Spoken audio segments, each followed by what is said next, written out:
জনিয়া উচ্চতৰ মাধ্যমিক বিদ্যালয়ৰ প্ৰাক্তন ছাত্ৰ ছাত্ৰীৰ সন্মিলন আৰম্ভ হ'ব। আমি লাইট ফটো স্থাপন কৰিছোঁ। আশা ৰাখিছোঁ এই অনুষ্ঠানটো সুকলমে আমাক ভগৱানে সম্পন্ন কৰিবলৈ দিব আৰু ৰাইজৰ সহায় সহযোগ কামনা কৰিছোঁ। আমি ভাবিছোঁ আমি প্ৰাক্তন ছাত্ৰ ছাত্ৰীসকলে ইয়াতে যিসকল প্ৰাক্তন ছাত্ৰ ছাত্ৰী বা আমাৰ সমনীয়া মাননীয় শ্ৰদ্ধেয় ৰাইজক লগ পাম, আমি সুন্দৰভাৱে তেওঁলোকৰ লগত আমাৰ সুখ দুখৰ কথা আলোচনা কৰিব পাৰিম আৰু ভৱিষ্যতে যাতে এইখন বিদ্যালয়ৰ উন্নতি আমি কৰিব পাৰোঁ তাৰ কাৰণে আমি প্ৰাক্তন ছাত্ৰ ছাত্ৰীসকলে পাৰ্যমানে চেষ্টা কৰিম।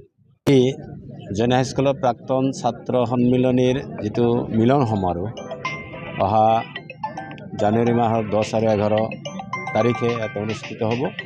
তাৰে লাইট খুঁটা আজি স্থাপন কৰা হ'ল আৰু আমি আজিৰ এই দিনটোত আমাৰ জনিয়া হাইস্কুলৰ যিমান প্ৰাক্তন ছাত্ৰ ছাত্ৰী আছে, যিমান আমাৰ স্কুলৰ প্ৰতিষ্ঠাৰ লগত জড়িত ব্যক্তি বা পৰিয়াল আছে, আমাৰ এই স্কুলৰ যিখিনি প্ৰাক্তন বা প্ৰয়াত শিক্ষক আমাৰ মাজৰ পৰা গৈছে, তেওঁলোকৰ পৰিয়াল আৰু সকলো শ্ৰেণী ৰাইজৰ জনিয়া স্কুলৰ শুভাকাংক্ষীসকলক আমি অনুৰোধ জনাইছোঁ যে এইখন অনুষ্ঠান কেৱল প্ৰাক্তন ছাত্ৰ ছাত্ৰীৰে নহয়, এই বৃহত্তৰ অঞ্চলৰ এটা খুব ডাঙৰ অনুষ্ঠান।